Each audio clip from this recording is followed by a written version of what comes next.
Hello everyone, and welcome to my bold and beautiful Today Update channel. I hope everyone is having a wonderful day. Before we begin, please hit the subscribe button and give this video a thumbs up. Eric's loved bones struggle after he suffers a health crisis in the office today on the bold and the beautiful Brooke and Steffi assure Ridge and Eric bucks Croker's orders after a near collapse. In the design office at Forrester, Brooke embraces Ridge and tells him he's a good son. He grunts, a son who can't help his father. Steffi comes by and they go over how they must pretend everything's normal. They are happy he's back at work. Steffi tells her father he did the right thing by letting Granddad believe he'd won the challenge and giving up his office. In the main office, RJ, Donna, and Eric work down on the collection. Eric pauses to smile at Donna, who smiles back and also looks tense. Eric instructs RJ as they work on a gown. Donna says it's a hand Eric Forrester. Eric smiles. Donna knows all of his secret munitions and now RJ does too. They debate about the neckline and Donna is sure it'll turn out beautifully. Eric starts talking about the color but nearly blacks out.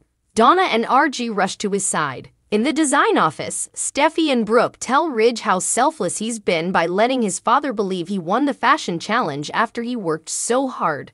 Ridge says his pater keeps roasting him and so he should, it's quite a collection. Ridge says there's nothing he wouldn't do for his pater. After all he's done for him in his life, he can't believe there's nothing further they can do. In the main office, Eric demurs that he just had an elderly moment, but Donna smothers. Come on, Eric. You nearly passed out. She gets on the phone with the Croker as RG fusses over his forefather. You need to rest. Perhaps working on this collection isn't good for you. Eric B&B in the design office, Ridge laments that contending with him was a waste of time. He was a haul. He wanted him out and didn't know he was suffering because no bone told him. Steffi tells Ridge that she and Thomas are thankful he opened up to them. Ridge declares that everything there and everything they've is because of him. Steffi says he's always been a sanctuary for her, and not just for me, for everyone. She can't imagine him being gone. In the main office, Donna tells Eric Thader Colby is going to swing by and check on him. Eric is bothered. It was just a dizzy spell, and he'll have the same opinion as ahead. RG tells him they love him and want to make sure he's not in any peril. He assures them they all finished the collection. Eric wants to work, but Donna won't allow it. RG suggests they go back to the house. Eric won't go home and sit and stay to die. Donna argues that this is depleting his energy. Eric harangues that this is what energizes him, being at work, designing, girdled by his family and her. This is what I want. He's coughing up blood. Wender. Colby enters. He notices the cough has boosted. Donna says he nearly passed out. His condition is getting worse. His symptoms are adding and getting further frequent. She begs the Croker to tell her there's commodity he can do to help Eric. RJ Eric Donna B&B Colby examines Eric and asks to hear further about what happened moment. Donna tells him he got disoriented and RG says he nearly fell. Colby finds this to be a suggestion of a more serious issue.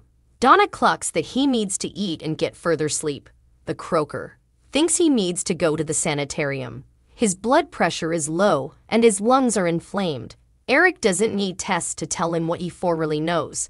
Donna and RG try to move him, but Eric asks if the Croker has a lozenge that can make him live. I don't want to go to the sanitarium. He's going to stay there and squeeze the life out of every moment he has left. I'm going to live until I die.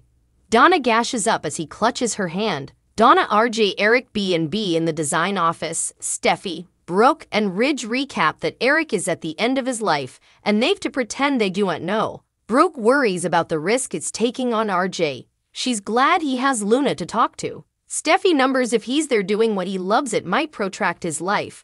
Brooke just hopes he doesn't overdo it. They all shake their heads in solicitude. RG comes in and updates them that effects have taken a turn with Eric. I suppose his condition is getting worse.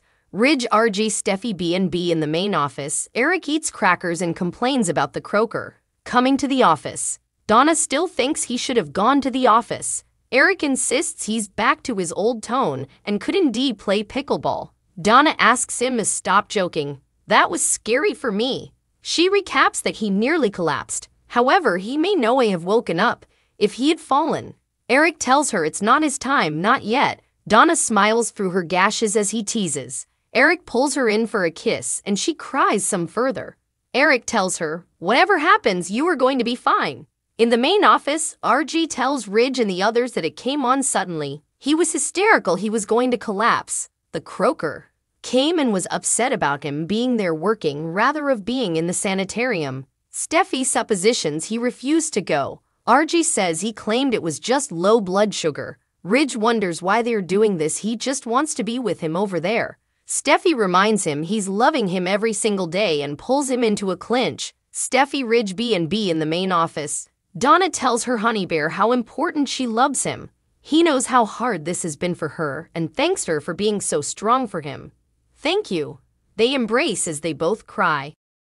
RJ and Ridge deal with guilt independently over Eric's grim opinion. The bold and the beautiful spoilers and updates tease RJ Forrester and Ridge Forrester will deal with guilt independently over Eric Forrester's grim opinion. Ridge and RG will come apprehensive. Eric suffered a health dread in the Forrester CEO office. Ridge walking right in on him, coughing up blood. The bold and the beautiful spoilers. Eric Forrester won't admit how sick he is or go to the hospital. Eric hasn't wanted to admit how sick he's for months and refuses to go to the sanitarium despite the suppliances of Donna Logan and Katie Logan. When Ridge walks in on the middle of his attack, he's forced to admit he's ill, although he doesn't say how ill. A back Ridge formerly knows. RG has been on the front lines of Eric's illness for several months now, since he drafted RG to help him design because of arthritis, also witnessing him deteriorate. Eric is in rough shape when Ridge walks in the CEO office and Donna's byword. To Eric's chagrin, his condition is getting worse. Eric is a proud and stubborn man who has refused treatment much of his illness, and Ridge and RG feel shamefaced for not saying commodity when they have noticed symptoms. B&B spoilers. RJ Forrester wishes he had told his parents sooner. Indeed, though, he was following his forefathers' wishes when he kept Eric's illness a secret, and indeed, when it was verified he was dying, he feels shamefaced he didn't tell. Still, also Ridge wouldn't have let a temporary rift come between him and Eric, and wouldn't have made the fashion challenge such a war if he'd have told his parents sooner. Eric may not have pushed himself as hard had the competition not been made so fierce by Ridge, who had been challenged to beat him and in fact did. RG feels like he stole time from his pater that could have been spent better than feuding over a coucher line. Indeed, though, when he did find out, Ridge conceded. Eric's sanitarium rejection, Katie's plea, Ridge's truth bomb. Ridge Forrester regrets fighting against his dad so hard.